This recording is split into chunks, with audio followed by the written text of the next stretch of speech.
Hey everybody, it's Michael from Bay Area Hiking Guides, giving you that knowledge, giving you that information to hike with confidence. So if you're new to the channel, feel free to like and subscribe. So we're going to be talking about what's blooming now, our current new video. So many awesome stuff popping up right now. Alright, let's continue on.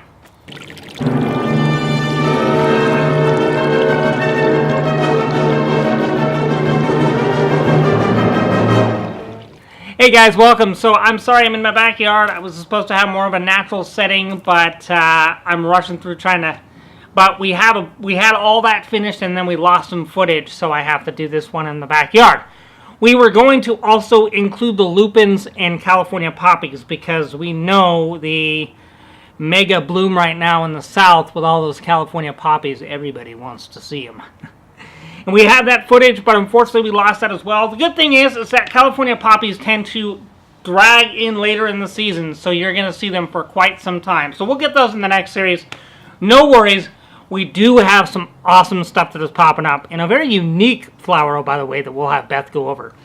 So let's go ahead and continue. Beth's going to go through and have a little talk with you guys about Lime Ridge, an awesome place. I'm going to be back up there tomorrow. All right, guys. Take it away, Beth.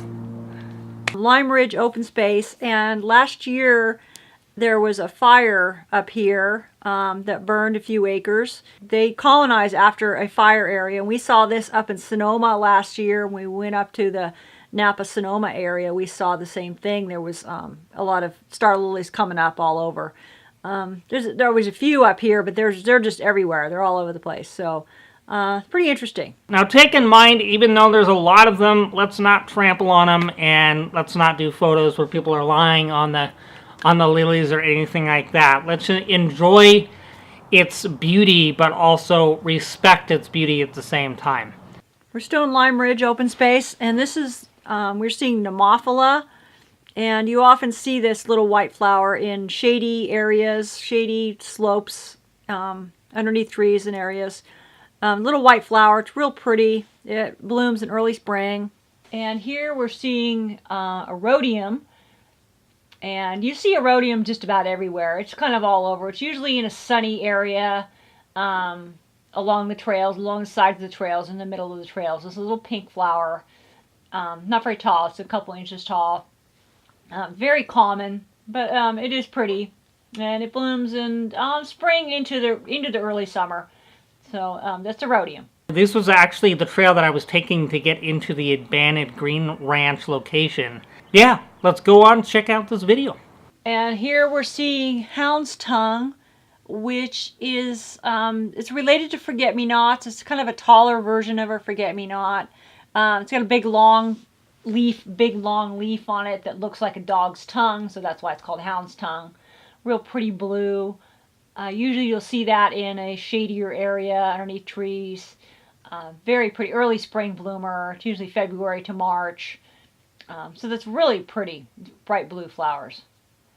And here we're seeing Western Wallflower. That is an early spring bloomer. Commercially you'll see this in all different colors, usually like a lavender color, but the native ones are like a kind of a orange to golden color. Early spring bloomer, and you often see this in a little bit higher elevation areas and kind of rocky soils. And this is Liliaceae. It almost looks like yarrow, but it's actually a parsley relative. Early bloomer. You'll often see it in kind of open areas. If you look at the flower of it, it's kind of that umbel-shaped flower, like in the parsley family. We were really surprised because we found a ton of wildflowers on this trail. More than we were expecting. I think it was about 7 or 8 wildflowers that we got on this trail. And we got hit hard with heavy rain that came in. I was warning Beth about it before we went. Fun adventure, and we were definitely able to get those flowers for you guys, including a real special flower that Beth finds to be her favorite. So let's go ahead and continue on. Beth, take it away. Dublin State Park in the rain again, and Mike just spotted some Indian paintbrush along the trail here. I'm going to use my stick to point at it. It's right over here. It's underneath the poison oak, so I can't really get up there to see it. But That's the first Indian paintbrush I've seen this year. It's a really kind of an interesting color. It's usually a little more orange. It's a little more reddish than usual. So I know there's a few different kinds of that, but that's Indian paintbrush. And we just spotted some popcorn flower down here, a little cute little white flower. This is the first ones I've seen. Usually you'll see these out in kind of open grassy areas, not really in the shade, but more out in the open. And this is popcorn flower. And the other day I was up here and I spotted a checker lily, or several checker lilies, and this is one of my favorites. This is a lily, the bulb, shoots up every year, and kind of has this little bell. You usually see it in a semi-shaded area, kind of on a slope generally. And this is what it looks like underneath. It's really pretty, really different kind of. Could be yellow, could be brown and green. It's got that yellow center on it. The bulb shoots up in the same spot every year. Generally, you see them year after year in the same place. So this is one of my favorites. This is not the globe lily, but this is checker lily. So why is this your favorite flower? I think it's lilies in general are my favorite, like the globe lilies or the trilliums, and I just think they're really special and really unique. Such unique coloring on it. It's really dainty and delicate looking. Really pretty. I just think they're really special. And this is Sanicle, Pacific Sanicle. It's usually one of the very first things that you'll see the leaves of. I start seeing leaves in about December, just when the first rains hit. And has that little kind of not real bright, but yellow flower on it. There's a purple variety of it too called purple Sanicle. And this is sweet pea. It's a type of sweet pea that we're seeing in the shadier areas. There's a few different kinds of this that you'll see. Some have really bright pink flowers. This is a more kind of a little more faded pink, but it's real pretty. It's in the pea family. Okay, so the next place is Redwood Regional Park. This is an awesome park to go just in the summer alone. Great place to go. Really fun, nice and shady. Good place to take the kids. Lots of different levels of hiking. Lots of stuff for beginners, and lots of flowers growing everywhere, including some stuff that's not native. So me and Beth had this big argument. She didn't want to go ahead and do the forget-me-nots because the forget-me-nots are not native, but I'm putting them in the video anyway. And you know why? Because I had to go through pouring down rain and cover all my equipment in a rainstorm, just dumping, to go get your lilies. And behind me there's a whole hillside of redwood sorrel. And this is something you see carpeting the forest floor underneath the redwoods. And in the spring, it sends out a little pink flower, which is just starting to do now. Loves the shade of the redwoods. So it's really pretty and it has foliage all year, but it does shoot out these little pink flowers in the spring. So botanically, it's also known as oxalis. And it's a real beautiful flower. And this time of year, it starts going crazy.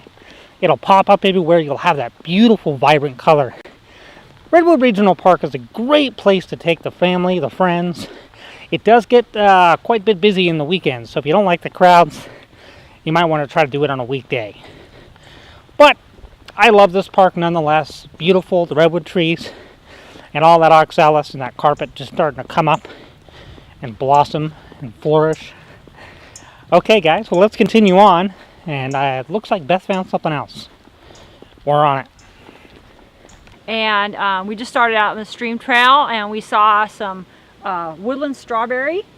It's got the little white flower that's blooming here. And you can see that the little fruit are starting to develop here. And you can actually eat these. They are edible. Taste just like strawberries. They're small little fruit. They're not real big ones. But they do taste really good. You can come back in the summer and you can eat those along the trail. It's woodland strawberry. Hey everybody, it's Michael. So, these are forget-me-nots. I love forget-me-nots. They're so beautiful. They've really got a nice, very unique beauty about them. Fortunately, they're not really native here. They're considered to be a weed. And Beth didn't really want to put them on what's blooming now, but I'm sneaking them to the back door. So there's a bunch of them out here at Redwood Regional Park. And they're just real nice bloomers there. Now, they'll typically start right about now. You might get a few that are blooming like these guys, luckily. But a little later, like another week or two, you're really going to start coming and seeing them in full swing. And they tend to stay in those more shadier areas that are near creeks and streams. They're going to keep going on until early summer. So they stay bloomed out for a good amount of time. They definitely will keep kicking, and you'll have that beauty for a good length of time. So the old rumor goes apparently the knight would give his loved one some flowers to remember him by before he went into battle. Hence the name Forget-Me-Nots. And he'd go on to battle and hope to come soon home and continue to have more children and eat bread and potatoes and meat. Let's continue on. Sorry, Beth. I just had to sneak these guys in the back door. And here we are in the redwoods, and this is stream violet. We're seeing this all over the place. There's a few different types of native violets. It's in the viola family, just like Johnny Jump Ups are, or your pansies that you'd buy in the nursery. But this is stream violet, really pretty little yellow flower. So we're going to be doing a video pretty soon with a guy named Tyler. I met him through Unity, and he is really, really informative with the edible plants out there. So I'm looking forward to going out there and getting in the field with Tyler and have him go through edibles with you, because that's a pretty big thing. A lot of people, don't know about edible plants within the area, and if you're out there and you're stuck and you need something to eat, Also, Neighborhood Watch, check them out if you have not yet. I highly recommend it. These guys have already put out a video. They're always doing stuff about big topics, controversial topics, to be informed about break-ins and things you need to do to avoid those. Alright, so and then we're going to be doing a hike with them soon. I'm really, really looking forward to that. That should be awesome. Nonetheless, I look forward to going out with those guys. They're in for a real treat. What does it have to be? Snakes. It's gonna be like, Indiana Jones when he goes in there's a bunch of snakes and he has to, Thank you guys so much. We're keep on pumping the video. Sorry this video is a little late. We had some issues with the with some of the footage that we had before, so we weren't able to take everything, but I'm gonna go back out there and get some of it. But thank you guys so much for watching the channel. Appreciate it. Sorry I'm in my backyard, but I know you guys will understand. Thank you so much for checking out the channel. Thanks for being involved, liking, subscribing. Comments are so great. There's plenty of other spring, beautiful, wonderful, sunny days. Go out there and explore.